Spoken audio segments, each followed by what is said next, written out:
前一日揸咗成日車，呢日我哋晨咁早6點20分就執齊行李出發，搭返呢架岡山市電出返去岡山站。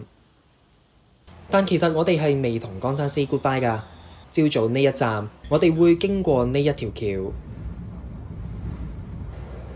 望住呢一個海。噔噔噔噔，我哋經過瀨戶大橋、瀨戶內海，離開咗本州，嚟到四國嘅高松。有阻滯，睇下先，即刻出車。我哋冇得出閘，唔知點解佢擋住咗我哋。結交即刻 check 先。呢度影一影高松站，大家都係返緊工。好彩我哋最後出到嚟。ようこそ四國へ。姐姐一見到我哋張飛即刻得㗎，就得㗎。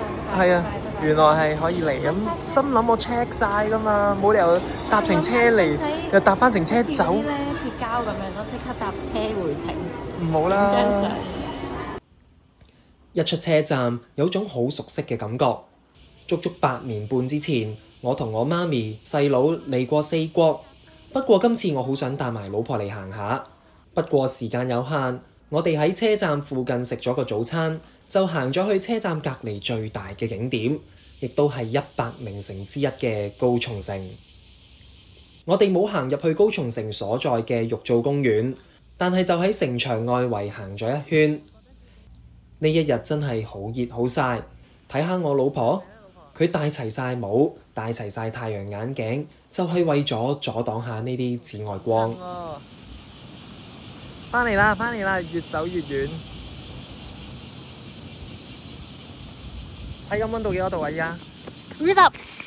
有咩咁特別啊？佢行得咁慢。由於我哋趕住要搭10點15分返去岡山嘅列車，所以我哋之後都係喺附近嘅郵局買咗張郵票，再喺商店街係咁以行咗一陣，就行返去車站搭車啦。應該冇香港咁低。一海之隔，四國嘅人口密度真係低好多。四國有咩感受啊？熱啊！又話風景如畫，又話有太陽花田嘅。咁你去咗邊啊？你梗係市中心啊嘛，姐。咁樣同我喺岡山有乜分別啊？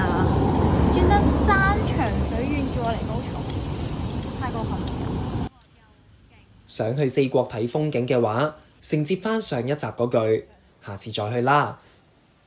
雖然唔知下次係幾時，但呢個時候我哋就要趕返去岡山轉車，去下一個目的地。